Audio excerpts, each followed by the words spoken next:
Hey guys, welcome back to the channel. So behind me I have a '03 Nissan Pathfinder that has a rear drum setup, and we're gonna be servicing these brakes, and by service I mean cleaning them out, re-greasing them, and basically replacing this drum because this thing has seen better days. So let's go ahead and begin. Now, I do want to say this before we start this video. A lot of you may not be familiar with drum setups. These are kind of a thing of the past, and right now I can't really think of too many cars that offer drum setups. They've all gone to the ways of the caliper and the rotor, but a few of them still do now. The things that come to the top of my mind with my experience is like Nissan Sentras.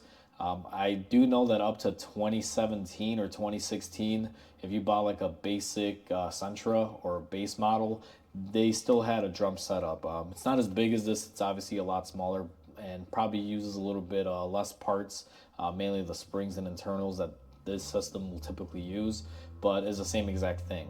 Now, a lot of people will think, oh, I don't have to worry about these. They're never going to come back. And, you're probably not even going to care to watch this.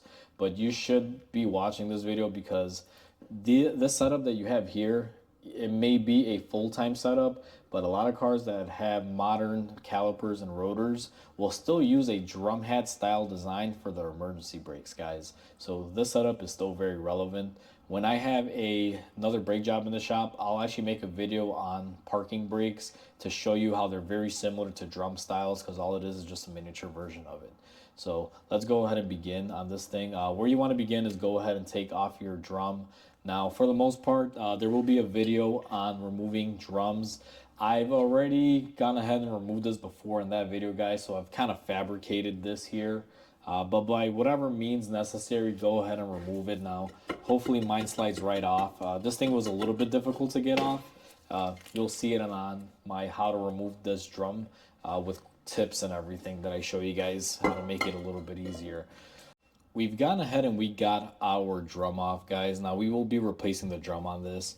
Now the way that these brakes work, if you guys can see, there is a brake shoe here and there is another brake shoe on this side. And this system is set up to basically a piston pushes out of here on both shoes, and all these springs basically just kind of help drag it back. And this hydraulic piston is a lot more powerful than the springs. So when you push on the brakes, these push out, which in turn, these will push out. They grab a hold of your drum, and that's how your car stops back here. Now, this system is susceptible to a lot of dusting because it is a closed off system. And when you service them, what you want to do is clean them up and get most of the dust off, so that way, there's a nice clean area. Now, you'll never get these things 100% clean. It's just inevitable, guys. But that is something that I try to strive and do. I just try to clean them up as much as I can and get as much of the crap out of there. Now, one thing to pay attention when you're looking at these brakes is you want to make sure that your material up here is the same as down here. Now, on this one, you can see our material is nice and flush and even. Same thing here. Normally what will happen is you'll get a thin spot on one end or the other, sometimes even in the middle. Just really varies on how they're being applied and how they're used and how, if they're sticking or not. Now, the first step, I've already gone ahead and I looked at these. Everything is in place and in order. There's nothing really that's needing to be done here except for a cleaning and adjustment. So what I do is I start off with my brake cleaner, and what you want to do is just spray them down really good. You want to get rid of all the fine dust, debris, and everything that's on here. Now, you got to be careful with this dust and debris, guys.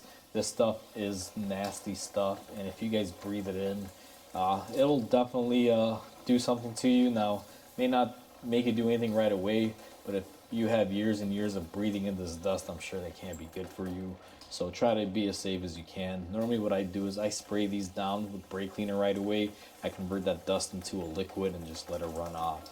Now, as you guys can see, I am going pretty heavy on the brake cleaner. I'm trying to get in every little nook and cranny. Now, you're never going to get this super clean, but, get it clean enough. Now that I have it all nice and cleaned up, what I'm going to do is just let it drip out little by little. And if you guys have access to a air line, you may want to basically take your air hose and spray some air on it. Now, let me grab my air wand here, and I'll show you guys how I do it. And this may be a little loud, but you just take your air wand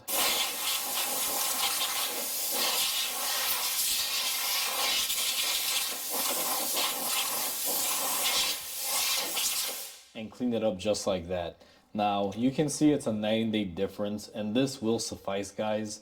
You don't really have to make this thing squeaky clean and get off every little piece of dirt. One thing to be very mindful is make sure that you have no leaks on your wheel cylinders. These things have a tendency to leak sometimes, but this case, this one is nice and good.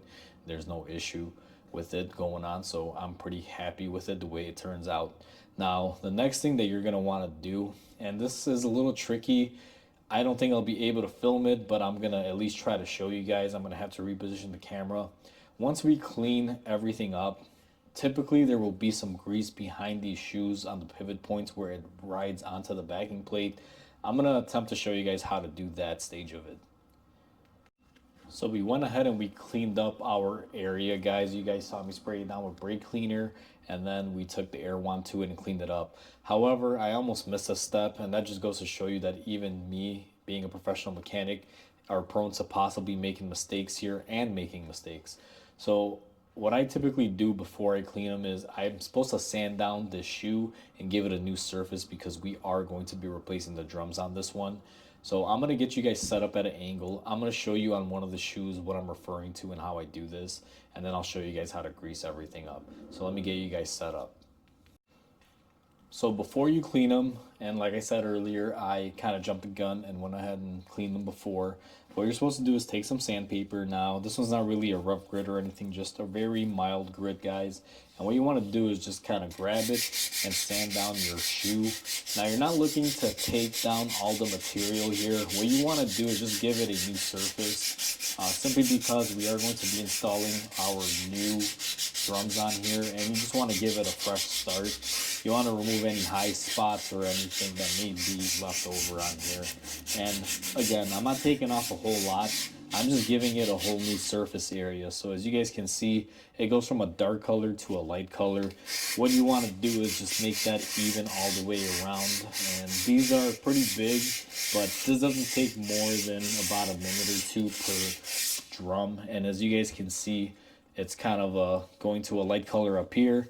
I only have a little bit left here in the middle, so I'm going to increase my pressure just a little bit. And typically the bottom here, these can be a little bit tricky.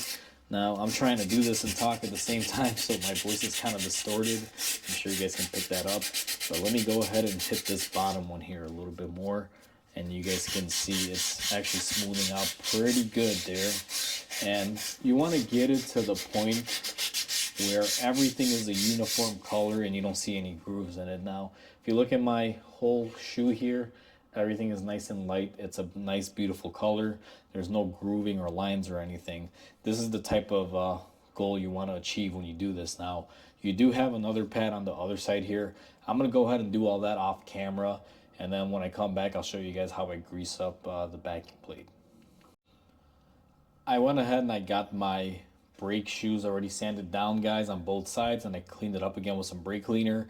Again, you want to do the sanding before you go ahead and clean everything up with brake cleaner. That way you're not doing it twice like I did. If I had sanded it, cleaned them up, dried them off, then I would have been ready to grease my backing plate.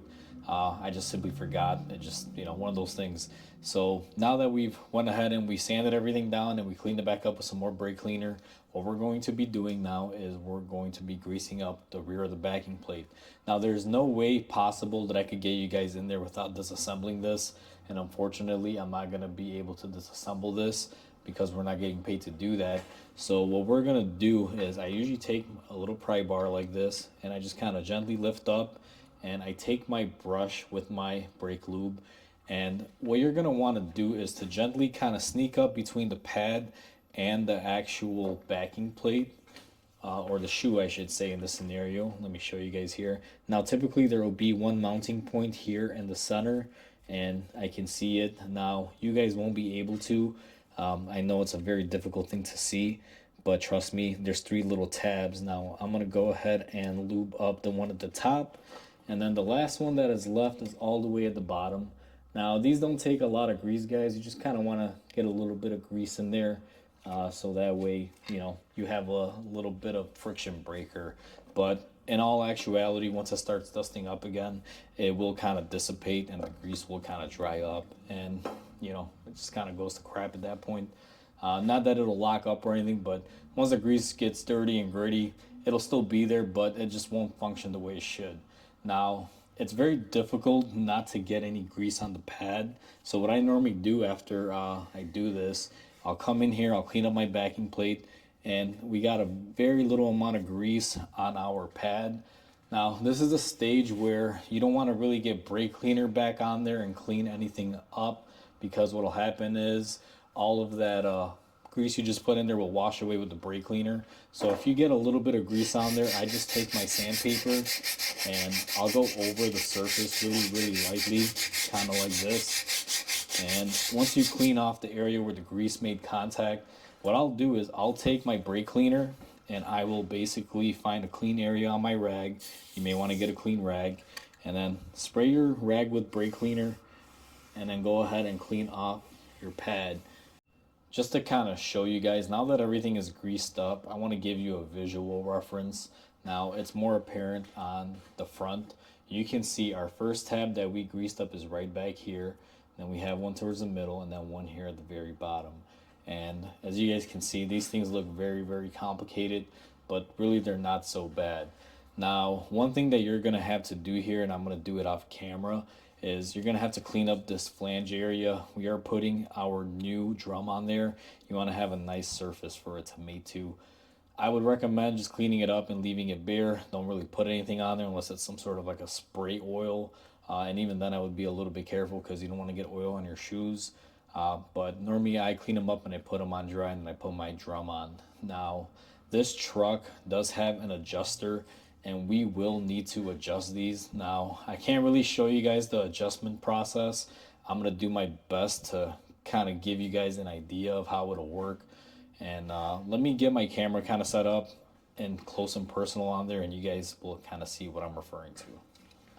I have you guys really closely zoomed into the adjuster. Now, the way the adjuster works on this is you see this little star wheel here. That's what controls how tight your brakes are. And they do give you a little window on the back side here on the backing plate that you can remove. And that's what I'll probably do. But I want to show you guys at least on a visual on how this kind of works. And, you know, I'll be honest with you, doing it through the back really sucks. What I tend to do 99% of the time, I'll actually adjust it out through the front as tight as I can. And if I could get something in the back and try to give it another turn, normally I'll do that and it'll be good enough. But for this demonstration, I'm going to show you guys how this works up here in the front. And then I'm going to do the adjustment and kind of just show you guys where your access port is and everything. So the way the adjuster works is, if you notice, you got your little locker here. Now this keeps the adjuster from spinning. And if I come in here with my pry bar and it may cover it up, I do apologize, guys. You guys can see that that will kind of move away from there.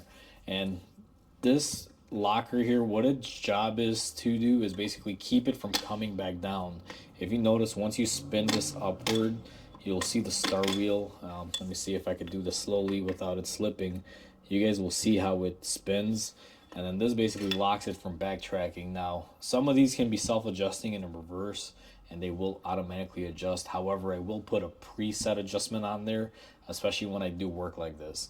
So when we're accessing this through the backside, what we're doing is taking something like this, which is our pry bar to angle, and we're going to be kind of spinning this from the backside, and that's how you'll gain access to it. As a matter of fact, let me see if I can remove this while you guys are here with me. I'll remove the little plug here to give me a little bit of access, and I can kind of show you guys if you can see it through the front. So with the plug removed now, if you guys will notice, and I may have to move the camera, but you see how right here, you'll see my glove. They give you a little access port there, and what you do is you can get in there with a very small screwdriver. Now, they do make these tools called brake spoons that you're supposed to have to get in there. Not a lot of people have those anymore because, again, these things are kind of a old school type of design, so most modern mechanics don't have anything. They'll just use like a screwdriver or whatever they have to be able to do that. What I use is the specialty tool. This is what I'm referring to as it being the spoon, guys. Kind of looks like it's kind of like a fork or spoon, and it has two different angles on there. Now I'm gonna change the camera here, face it a little bit more forwards so you guys can see what I'm about to do here. But what I'm doing is I'm coming back here, and hopefully you guys can see my tool bag there. And what I'm going to be doing is that one by one after I have my drum set up on there. So let me go ahead and clean up my flange. I'm going to place my drum on there and I'm going to do the adjustment procedure on it. I went ahead and I prepped my flange, guys, on my axle there, and I went ahead and I put my drum on. Now, you want to make sure this drum is nice and tight and flush on there before you go ahead and start doing your adjustment. I usually take 2 lug nuts without the wheel on. Now, some people like to do this with the wheel on. Some people like to do it with the wheel off. It's really up to you. I prefer to do it with the wheel off. Now, I'm going to use my lug nuts to run my drum down. And what you're doing here is basically you're giving the drum a nice firm press as if the wheel was on there. Now, some people like to do this with the wheel on because it gives you a lot of leverage to be able to move the drum and spin it when you do the adjustment. However, I find that if I can do this with a pry bar and spin it, once it kind of locks up with me and having the pry bar and has a little bit of resistance, it's good to go. And to be honest with you, we're not that far off on the adjustment, guys. As you guys can see, she's already dragging a little bit. So what I'm going to do is take my brake spoon and I'm going to come up behind here. And this is not really something that I can show you guys, although I will try to get you in here. And it is a very tight space. I'm actually going to need my light. This is the biggest drawback to doing these is the fact that when you adjust them, it's usually the tightest space imaginable, and they don't give you a lot of room here. Like on this one, I'm trying to find the perfect angle to get in there to be able to do the adjustment. So let me see if I got it right here. And the other thing is making sure you turn it in the correct order. So let's see here if I have it. Okay, so it's the other way. And these will put up a little bit of a fight. Even me, I've done so many of these and I still don't like doing them. They are kind of a pain, guys. It's still giving me a run for my money here. Let me see if I get a couple clicks off this. All right, that's one. And one more should do it. So I went in there with my spoon like this and I basically started pulling that star wheel down. And as you guys can see, it got a little bit tighter. We're going to need a little more. What you're looking for here is to basically get it to the point where you have a little bit of drag on it. You don't want to go crazy and lock up your rear brakes here, guys. I'm going as tight as I can with a little bit of drag. So I'm turning that wheel one click at a time. And then what I'm doing is spinning it by hand. Typically, you want to do at least one full turn because sometimes they will, they'll release once the brake pads set into place and they center. Now, I'm not going to show you 20 minutes of me messing with this or however long it takes me. You guys kind of get the gist at this point. So let me go ahead and adjust this and I'll bring you guys back in and show you what a proper adjustment looks like and I'll show you the axis through the back. Alright guys, so I got my adjustment done here pretty good, and what I look for, again, when you have the wheel on there, it's a lot easier to spin them. Throughout the years, I've kind of gotten a know-how on how to do this without the wheel on, but what you're looking for is a tiny bit of drag. This, when you spin it, should not necessarily spin very easily, but it should also not be locked up. What you're looking for is just a little bit of drag, and it should go about a quarter to a half a turn. And that's what this does, and I'm really happy with this adjustment. Now I'm going to take you guys to the back and show you where you adjusted, and I will show you right now. Typically the window is blocked off by this little rubber grommet. I went ahead and I removed mine, and I'll show you exactly where it goes so you guys have an idea of what you're looking for when you're doing this at home. So I'm not going to get a lot of access back here, guys. The strut is right here. It's in the way of the camera. But if you look right there, that is where our cutout is for our adjuster. And what you're doing is basically feeding that spoon in there, that tool that I had. Let me see if I can grab it here and kind of show you guys on camera while I do it. So I'm not going to actually adjust it, just kind of want to show you. And let me see if you guys can see. But I basically take my tool and I put it in here like this. And I grab, and right now you kind of got a feel for your wheel. And what you'll do is just kind of pivot it and be able to move it. It's a very difficult thing. I really have no idea how to explain it to you guys any better than that. There may be a video out there that may explain it even better than I can. But in the real world situation, it's very difficult and very tight spaced. If you don't have a rubber grommet like this covering it up, typically I would find one and put it in there because you don't want to get any water or dirt in here, guys. Even though it is kind of a dirty brake system because it does create its own dust, you want to make sure it's sealed up. So I removed this cover on there, and now that I'm done with my adjustment, it's quite simple. You just kind of take it and push it back in there. Sometimes they'll be a little bit tight because these are pressure fit, and you may even have to kind of push the sides in there just to kind of get it to seal. But we have our rubber boot back on and everything is ready to go. That's how you adjust it. That's how you service rear drums, guys. We are basically done at this point. Whatever I did on this side, I'm going to carry on and do to the other side. It's the exact same thing, just in a reverse order. So this one is cleaned up, greased up. We got our hub cleaned up. We put our drum on, and it's all fairly adjusted, very nice, as you guys can see. I know this can be a little bit difficult and scary looking, but it's actually really easy. And this maintenance on these drums, if I'm not mistaken, is usually required once a year. It's really good to open these up. That way you minimize the rust buildup so you can get the drum off easier. And you can actually clean them and service them and re-grease them yearly. That's the best way to do it, and that's what I would normally recommend. So if you have this set up on your car and you want to learn how to do it, and this video hopefully shows you how to do it, go out there and get it done, because this will help with your braking performance, and it's really good to keep up with the maintenance. That way your brakes move freely, and that way you're able to stop a lot better. So with that said, guys, hopefully you guys enjoyed this video. Hopefully this information is informative for you. And all I want to say is thank you guys for watching, because my channel's been growing and I'm very, very happy. I couldn't do it without you guys. And I'm actually very thankful about all the comments in the chat. I love hearing about your guys' experiences and things like that. And even questions down there are quite useful. Whenever I get a chance, I usually try to reply and get back to people. So I appreciate it, guys. Please comment, like, and subscribe. It definitely helps my channel grow. And until the next repair, guys, I hope you guys have a wonderful day. I'll catch you guys on the next repair.